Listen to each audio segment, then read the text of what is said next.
El documental y la investigación se llama Toda esta sangre en el monte. Te contaba lo que hacen empresarios sojeros a la hora de liberar el campo para poder hacer su negocio de la soja. Lo cierto es que hacen cualquier cosa, tanto a tal extremo que han llegado a matar gente. Vamos a ver un fragmento del documental de la gente de Crisis y después charlamos con uno de sus integrantes.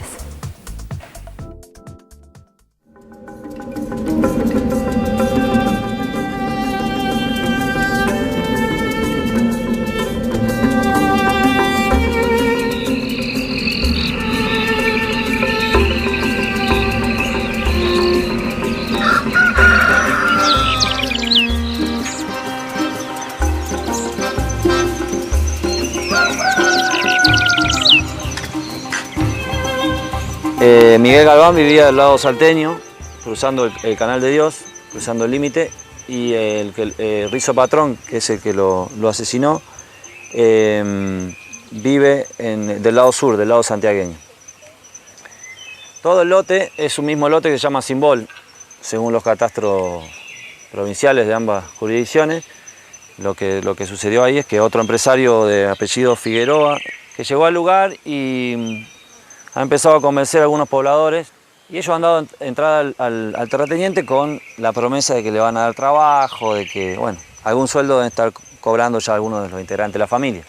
Si bien uno denuncia, bueno, no hay una respuesta del Poder Judicial, y cuando ayer los compañeros se juntan para hacer unas tareas con las vacas en la represa, y ahí a pocos kilómetros se estaban alambrando. Entonces esta persona, Rizo Patrón, lo que ha creído que lo iban a detener a los alambradores, y por lo tanto ha ido hasta la casa, hasta la represa donde estaban trabajando con los animales, y lo ha matado a Miguel Galván, digamos. Lo ha asesinado a sangre fría con un cuchillo en el cuello. Bueno, impactante, un fragmentito nada más de un enorme documental y un trabajo de investigación impecable. Mario Antonio Santucho está con nosotros, editor de la revista Crisis, autor de la investigación. Vos viajabas, me contabas, en realidad de investigar la muerte de la primera de las víctimas, porque se cumplió un año de la primera muerte, y en el viaje es que sucede este hecho que vimos recién en el relato, ¿verdad? Sí. ¿Es así? Sí, exactamente. La revista es bimestral. Nosotros hacemos entonces... viendo que se cumplía un año, el 16 de noviembre se cumplía un año de la muerte de Cristian Ferreira, del asesinato de Cristian Ferreira, viajamos un mes antes hacia las comunidades de donde vivía Cristian Ferreira a hablar con la familia de ellos, con los miembros del movimiento campesino del cual él participaba, que era el movimiento campesino de Santiago del Estero. El Mocase. Y en el viaje nos encontramos, el Mocase, nos encontramos con la noticia de que había matado a otro miembro del Mocase a 100 kilómetros de Montequemado, que era donde había sucedido este primer hecho en noviembre del 2011. Expliquemos el primero, por favor. ¿En qué contexto se da? ¿Quién era la víctima? Cristian Ferreira era un miembro bastante activo de este movimiento del que hablábamos, y parte de una comunidad, de una familia y de una comunidad que vivían muy cerca de ahí de Montequemado. Es una ciudad del norte de Santiago del Estero, casi en la frontera con Salta, y esto es una zona de monte que en su momento fue también desmontada por el tema de la madera, del quebracho y demás, y que ahora está siendo desmontada desde hace un tiempo por la presión de los empresarios.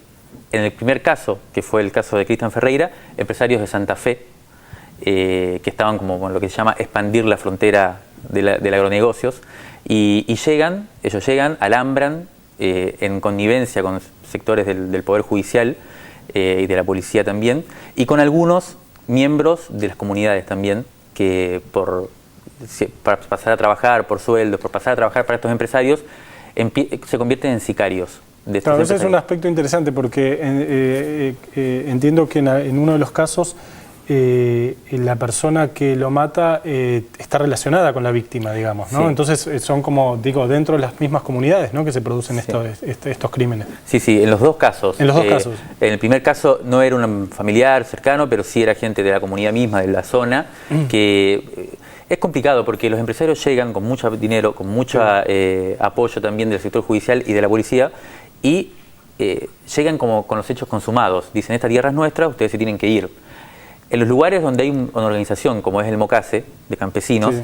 empieza a haber una resistencia, empieza a haber claro, una hay conflicto, reacción claro. judicial en varios planos, pero no todos los habitantes de estos lugares pertenecen al Mocase y muchos de ellos, ante los hechos consumados, dicen, bueno, no tenemos más que arreglar. Y Mario, a ver, para que se entienda también, la cuestión de la propiedad de la tierra, ¿cómo es? Digamos, o sea, ¿quién es, yo sé que estas cuestiones no son tan fáciles de decir, bueno, quién es el dueño legítimo, digamos, pero ¿cómo se da esta situación, esta tensión entre los empresarios y entre los campesinos que viven ahí, en algunos casos, hace décadas, ¿no? Sí, sí, es claro que los propietarios legítimos o los poseedores legítimos de las tierras son los campesinos que viven hace décadas, y hay un artículo de la ley Sí. que dice que la ley ventañal se llama, Más de que 20 años. mientras más, o sea, una vez que estás 20 años en una tierra usufructuándola y haciendo posesión de ella, sos propietario legítimo.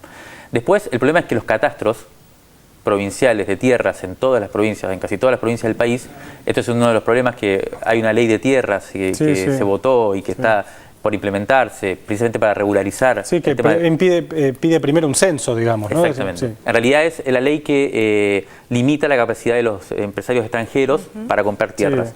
Pero eso no se puede implementar hasta que no haya un censo Claro. y una regularización de los catastros. Y acá es donde empieza entonces el negocio, que viene articulado, por supuesto, por hace un rato hablaban de la quema de pastizales en el 2008. El 2008 fue la época del conflicto con el campo, del conflicto del gobierno con el campo. Ese conflicto terminó, como sabemos, bastante mal, pero el conflicto siguió. O sea, no fue solamente en ese 2008, sino que el conflicto siguió, se empeoró, y hay bastantes posibilidades de que cada vez sea más intenso, porque en los territorios siguen llegando los empresarios, siguen alambrando, siguen echando a campesinos, y bueno, sucede estos dos hechos que... En este caso, probadamente estos campesinos hacía más de 20 años que vivían en esta tierra, tradicionalmente viviendo humilde pero bien de su tierra, digamos, no pidiendo otra cosa, porque la realidad de esta gente es esa, ¿no? Viven de la tierra, cultivan, tienen su pequeño ganado y con eso están contentos, conformes y subsisten dignamente. Vienen estos empresarios, intentan sacarlos, ellos se resisten, matan a 2 personas más o menos en un año, digamos, con un espacio de un año. Lo que leí además que era tremendo era que a la mujer del segundo de las víctimas es que la captan y le ofrecen una casa, en fin, como que arman también situaciones muy perversas con las necesidades de la gente. Sí. Este es en el primer caso, el de Cristian Ferreira. Bien. Sí, en este caso hay un problema fuerte en este conflicto, que es el papel que cumplen los gobiernos provinciales. En este caso es el gobierno de Zamora, que es un papel bastante ambiguo. Porque por un lado, no es que uno no podría decir que favorecen o que están aliados con los empresarios para matar campesinos, uno no podría decir eso, pero sí es cierto que favorecen la llegada de empresarios para hacer negocios con las tierras. ¿Los empresarios compran las tierras? Y los empresarios compran las tierras con... Hay otro problema. ¿Las compran a los campesinos? ¿A quién se las compran? Eso es lo que no entiendo. O sea, No, bueno, ¿el empresario por qué aduce que es el dueño de la tierra? Porque precisamente hay todo un negocio que tiene que ver con parte del sector judicial, con sectores del gobierno que precisamente son los que manejan los catastros, y que entonces le facilitan tierras para que ellos puedan supuestamente tener la propiedad. En general son tierras cuya propiedad en los catastros, que es lo que hablamos antes, no está para nada clara de quiénes son. Hay propietarios, hay gente, mismo campesinos que forman parte de las familias, supuestamente le venden su lugar a otros campesinos, pero en realidad son tierras... Pero Mario, uno no puede andar corriendo gente a los... Claro, exacto, o sea, ni matando, o sea, es un delirio. No, pero para entender también el negocio. origen del conflicto, digamos. Sí, pero es todo un negocio inmobiliario, es todo un negocio de especulación inmobiliaria sobre las tierras, que después, por supuesto, está articulada con el negocio de la exportación de la soja, que es un negocio importantísimo. No, y que además yo leía que no son los territorios más convenientes para plantar soja, porque es un terreno, por el tipo de terreno se agota muy fácilmente, por lo tanto a la vez el daño que hacen es enorme, porque no les rinde más que 5 años este tipo de territorios, ¿verdad? Por la geografía del lugar. Por eso, es tal el negocio de la soja y de la exportación, que la voracidad es tan grande por quedarse con estos territorios para hacer el negocio rápido y fenomenal, que bueno, modos de vida distintos, como vos decías, modo de vida campesino, esto es lo que el movimiento campesino de Santiago del Estero, el movimiento nacional campesino indígena pone en primera plana todo el tiempo, ¿no? De que hay una forma de vida ahí muy potente, muy interesante, como vos decías, que no es que pide, no es que se está extinguiendo, al contrario, si se está extinguiendo es por la presión de estos negocios, pero por lo pronto ellos viven muy bien, tienen muchas cosas para para enseñarnos también, para mostrarnos. Sería muy interesante también pensar articulaciones entre la ciudad y el campo mucho más potentes y mucho más saludables que la que nos proponen los negocios, los agronegocios. Ahora, Mario, vos hablabas del rol del gobierno provincial. Ahora, ¿cuál es el rol de los municipios, digamos, ¿no? Que en teoría son quienes están más cerca, digamos, por lo menos en el día a día de estas comunidades? ¿Son cómplices de los empresarios? ¿Tienen un rol de mediador? ¿Cómo funciona esto? Mira, yo diría que es una cosa compleja. Sí. Institucionalmente, todos los planos son complejos, pero yo creo que mientras más chico es la escala, más posibilidades hay de que los empresarios tengan la capacidad de tenerlos a su favor, porque más la plata con que ellos cuentan, la capacidad de presión con que ellos cuentan, tiene más menos autonomía del poder político, digamos, para defender a las comunidades. Sí. Pero es muy complejo en todos los planos, también en el gobierno nacional. Sí. Yo creo que es complejo. Hay sectores muy aliados con el agronegocio, que favorecen, que promueven. Hay otros sectores que no, que al contrario, que se alían más bien con los campesinos. Entonces, la verdad es que las dimensiones de este entramado económico es tan grande que creo que el gran problema que quedó a partir del conflicto del campo fue que quedó en entredicho la capacidad de regulación estatal sobre este entramado. Claro. Te pido una pausita, tenemos que hacer un dúplex con Noticiero Visión 7. Está allí Fernando Alonso, se va a comenzar una charla que tiene que ver con la aplicación de la Ley de Servicios de Comunicación Audiovisual. Fernando, ¿me escuchás, Federica? Sí, Federica, ¿qué tal? Aquí estamos en el call central de nuestro canal, aquí en la TV pública. Es muy importante lo que va a ocurrir acá. Estamos a una semana puesta en vigencia de manera total de la Ley de Medios de Comunicación Audiovisual, la Ley de Servicios de Comunicación Audiovisual, y por eso va a comenzar aquí esta charla en la TV pública con los representantes no solamente de las 48 emisoras de Radio Nacional en todo el país, sino también con los directivos de la televisión pública. Y están aquí el jefe de gabinete, Juan Manuel Abal Medina, el titular del AFCA, Martín Sabatella, el vocero presidencial, Alfredo Escochimarro, el director del Sistema de Servicios de Comunicación de la República Argentina, Tristán Bauer. Está también en el panel la periodista Mariana Moyano. Y están también aquí ocupando los lugares, no solamente público en general, sino también, como decíamos, representantes de 48 repetidoras de nuestra Radio Nacional. Va a ser un debate muy amplio, muy importante, sobre todo porque se va a establecer, entre otras cosas, una suerte de compromiso con todos los medios de comunicación a nivel público para establecer la igualdad de género en las emisiones y de contenido, y resaltar el valor del género femenino para que no sea usado bajo ningún estereotipo, por lo menos dentro de lo que son los medios de comunicación audiovisual. Están aplaudiendo la puesta en marcha de este acto en este momento y se está reconociendo la presencia de Tati Almeida como abuelas de Plaza de Mayo, representantes también, cuando hablamos de los medios públicos, del presidente de Telam. Está también la directora de Radio Nacional, Casa Matriz, María Ciobani, y distintos periodistas, como el director de Tiempo Argentino, Caballero. Bueno, va a comenzar entonces este encuentro, esta charla en la televisión pública, a una semana y un día de la puesta en marcha de la Ley de Servicios de Comunicación Audiovisual. Comienza Mariana Moyano. Bueno, muy buenas tardes a todos y a todas. Si bien en la mesa está planteada obviamente alrededor de la cuestión de los medios públicos, y los que estamos aquí somos parte fundamental de ellos, obviamente que en estos días es inevitable referirse a lo que está pasando con nuestra tan peleada y deseada Ley de Servicios de Comunicación Audiovisual. Así que lo mío va a ser muy breve, simplemente para poner un poquito de contexto estos días y después, bueno, a escuchar a los que están metidos en la cosa más cotidiana. Yo quería referirme a dos cuestiones nada más, dos frases o dos palabras que han estado dando vueltas estos días. Una que leí ayer en un editorialista del diario más poderoso de este país. Él escribió que en esta guerra de nervios esta guerra de nervios a todos les juega una mala pasada. Se refería al error cometido por Clarín en la denuncia contra nuestros colegas, que todos conocemos, y él habló de la guerra de nervios, y me pareció a mí que esa era parte justamente de la discusión, porque es inevitable cuando uno junta la palabra nervios con Clarín, recordar a alguien que justamente lo que hizo fue llevar al terreno de la política a los poderosos. Lo que pasó, me parece que ese es el gran quiebre que estamos viviendo, es que cuando Néstor Kirchner dijo, ¿qué te pasa, Clarín? ¿Estás nervioso?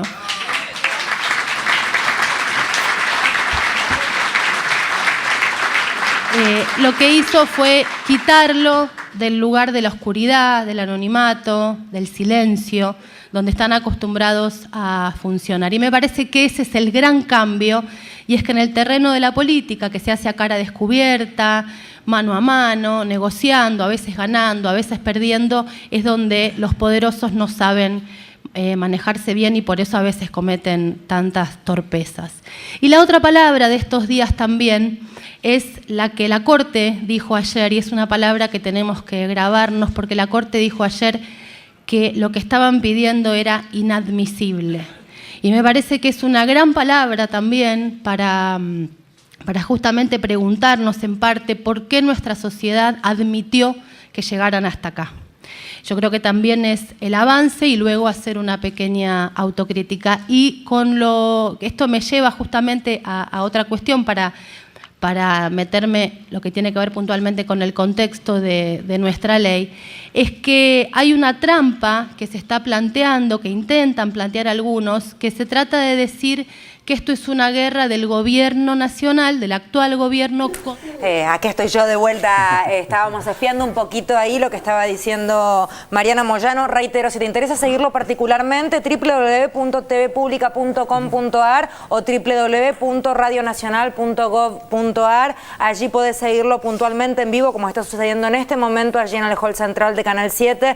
Reiteramos, una charla acerca de la aplicación de la Ley de Servicios de Comunicación Audiovisual, y en ese marco un compromiso con incorporar la perspectiva de género. Ya Mariana Carabajal en el bloque que viene te va a contar un poquito bien qué quiere decir esto, de qué manera sería lo ideal de aplicar. Pero ahora vamos a continuar hablando, te contábamos, el negocio de la soja, Santiago del Estero y 2 muertos como eje de una investigación por parte de Crisis y un documental subido a YouTube para que todo el mundo pueda ver. Vamos a contar de qué manera la gente puede disfrutarlo, más allá de que tienen que comprar Crisis cada 2 meses. Sí, es muy buena la revista, en su kiosco amigo. A pesar de que cuesta que el kiosco amigo la tenga como corresponde, estábamos hablando de otra Crisis, pero ¿de qué forma pueden, la distribución, ver el documental? En la página de la revista, que es www.revistacrisis.com.ar, ahí está publicada el documental, sí, que son 25 minutos, y también, bueno, en YouTube. También se puede encontrar. Okay.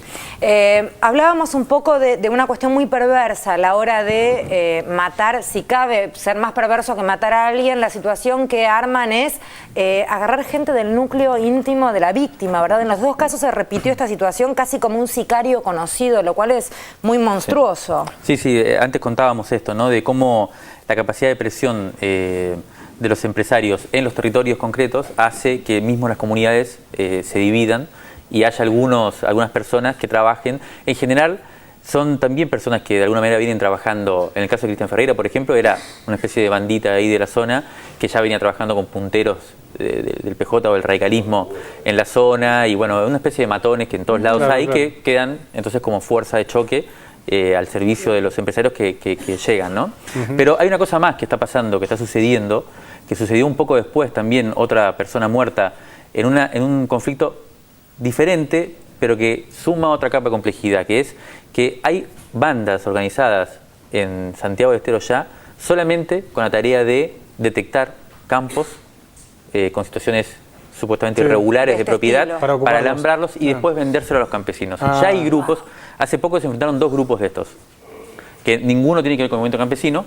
El movimiento campesino es otro grupo que tiene presencia en los territorios, pero de otra manera, como una organización social que por abajo defiende estas formas de vida que hablábamos antes, pero ahora están apareciendo estos grupos de sicarios ya autonomizados, sí articulados con sectores del Poder Judicial y demás, que detectan estos territorios, los copan, los alambran, En el caso que haya que echar gente, Y después lo los echan. venden. Y después se lo venden a los empresarios. Hace poco se enfrentaron 2 a los tiros, murieron otras personas, fue un caso bastante raro, muy poco después de lo de Galván. Sí. O sea que lo importante para mí, para tener en cuenta, es que es una especie de guerra por el metro cuadrado, le llamamos nosotros, que se está desarrollando en este momento permanentemente, que se va a intensificar. Y Hace además como acallada en un punto, ¿verdad? Porque lo cierto es que no tiene ni grandes titulares ni gran repercusión. Suele pasar con la gente pobre, lamentablemente. Sí, como sí. que el pobre no ocupa la tapa de los diarios, ¿viste? Que eso es bastante siniestro. Y lo que pasa es que además pasa algo que es que son territorios que hasta hace poco eran considerados marginales. Claro, que Claro. no tenían valor económico. Claro. Exactamente. Tanto por- hasta la soja, digamos. Tanto por los empresarios y Claro. como por el Estado. Y Eran- por eso esta gente estaba ocupándolos también, porque eran los que no quería nadie, Exactamente. porque ya habían Del sido lugar que les corridos de los quedaba, lugares. claro. Exactamente, en Y general ahora- son poblaciones que han sido corridas de todos los lugares que Claro. más o menos podían llegar a ser codiciables por una cuestión de Sí, sí. territorialidad. Sí, sí, eran lugares que no estaban ocupados antes y que ahora pasan a ser un núcleo fundamental de la Claro, acumulación económica en Argentina. Entonces aparece este conflicto. Por suerte en estos lugares también hay movimientos organizados que tratan de detener un poco y poner en juego esto. Claro. Pero lo que quería decirles es que hay una investigación de la Universidad Nacional de San Martín que establece que hay, reciente, todavía no está publicada, pero nos pasaron el dato, que hay más de 9 millones de hectáreas en disputa en este momento. 9 millones de hectáreas. En todo el país. En todo el país. En todo el país. Es la superficie entera de Neuquén. En este Está en momento disputa. está en disputa en este tipo de conflictos. A eso te iba a preguntar, con este tipo de situaciones, digamos, pueblos originarios o población en general, porque no siempre son de pueblos originarios, porque pobres ya los han corrido de todos lados, lo cierto Sí. es que también pasa eso, intentando sobrevivir en lo que les han dejado y siendo corridos porque de repente estos territorios empiezan a ser valiosos, sinónimo, ¿no? claro, exacto, sinónimo sí, de sí. cultivo, de negocio, en Sí, fin. sí. Más de 9 millones de hectáreas y son, acá decía, 843.000 familias que están involucradas en este tipo de conflictos, y solamente de ahí donde hay cierta organización social, cierta capacidad de comunicación, cierta capacidad de vincularse con revistas como las nuestras, con cosas, entonces salta a Se hace público, se hace claro. público. Placer haberte tenido en el programa, felicitaciones por el laburo y por la revista que está buenísima. Muchas Así gracias a que ustedes. ya sabes, Crisis, allí encontrás. ¿Cómo se llama el documental? Recordámelo el nombre. Toda esta sangre en el monte. Toda esta sangre en el monte, lo googleás y ahí aparece. Y si no, revista Crisis. ¿Nos vamos con Visión 7? Dale, corte, ya venimos.